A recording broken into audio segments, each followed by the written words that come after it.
suite aux élections législatives de ce vendredi 24 février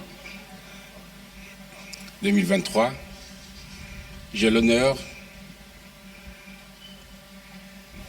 de proclamer sur ce plateau les résultats provisoires.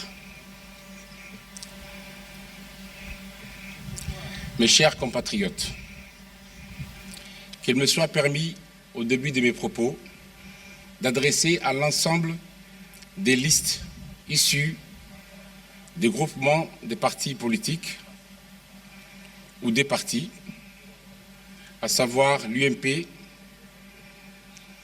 et le parti politique UDJ, ayant participé au scrutin, mes plus vives félicitations.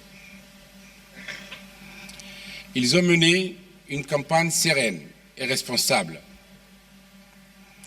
participant ainsi à la consolidation des acquis démocratiques engrangés par notre pays au fil des échéances électorales et en particulier depuis l'instauration du multipartisme intégral.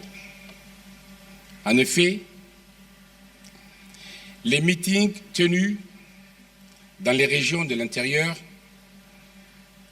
que dans la capitale ont suscité un réel engouement au sein d'une population qui a démontré sa confiance et sa foi au processus démocratique bien enraciné dans notre pays.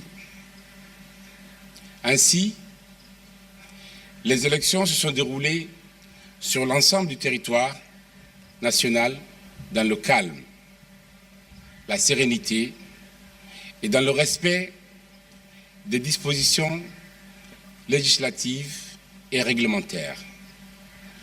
La transparence du scrutin ainsi que la libre expression du droit de vote des électrices et des électeurs ont été renforcées par la présence sur le terrain et dans les bureaux de vote des délégués de groupements des partis politiques et des partis politiques en lice, ainsi que des membres de la CENI et des observateurs internationaux. Les Djiboutiennes et les Djiboutiens ont clairement exprimé leur vif attachement à la libre expression populaire et confirmé leur souci de préserver les pratiques démocratiques dans notre pays.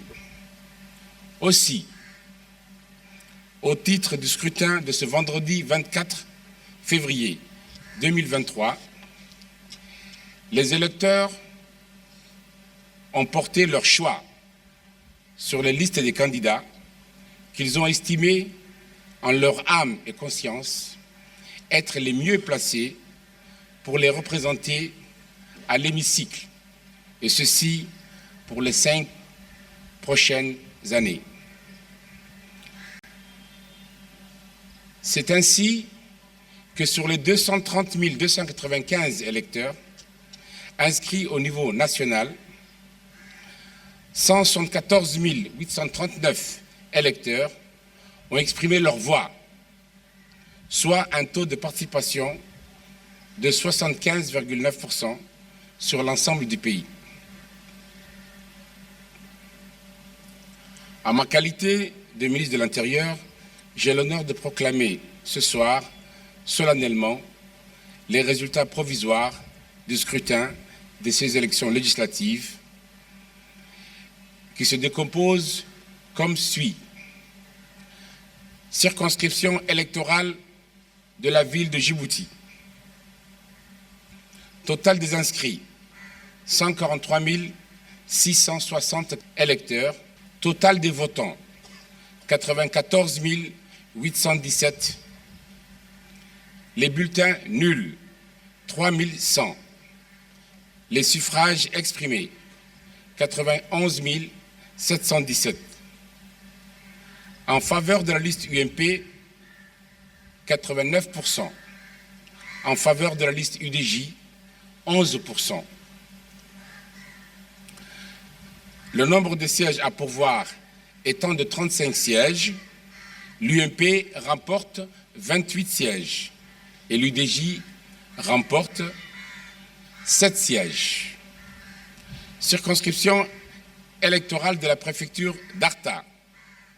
Total des inscrits, 11 712. Total des votants, 9 596. Bulletins nuls, 230. Suffrages exprimés, 9 366.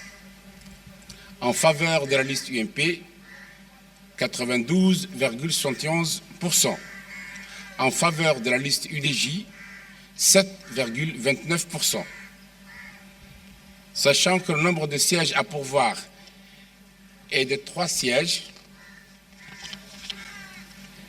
l'UMP remporte les 3 sièges et l'UDJ 0 siège. Circonscription électorale de la préfecture d'Ali-Sabié.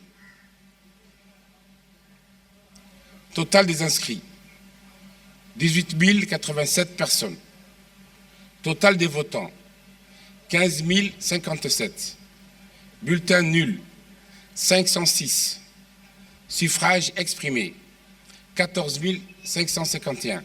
En faveur de la liste UMP, l'UMP remporte 100% des 6 sièges qui étaient donc prévus.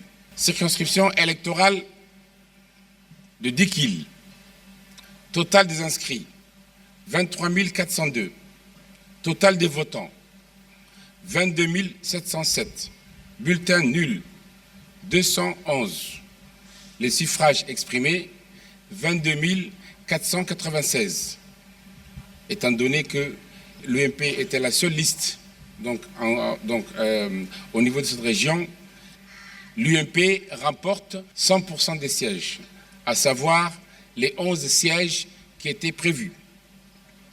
Circonscription électorale de Tadjoura. Total d'inscrits, 20 930. Total des votants, 20 061. Bulletins nuls, 203. Suffrages exprimés, 19 858. L'UMP remporte les 100% des sièges, à savoir les 6 sièges qui étaient prévus. Circonscription électorale de la préfecture d'Obok. Total des inscrits, 12 594. Total des votants, 12 601. Bulletins nuls, 159. Suffrages exprimés, 12 442. L'UMP remporte les 100%, à savoir donc les 4 sièges. Enfin, je ne saurais terminer mon allocution sans remercier et féliciter l'ensemble des listes ayant concouru à ce scrutin. Les électrices et les électeurs djiboutiens, les membres des bureaux de vote,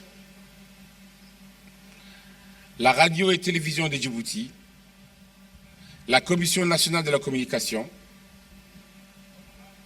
la CENI, les forces de défense et de sécurité, ainsi que toutes les institutions ayant concouru de près ou de loin au succès de cet important rendez-vous républicain.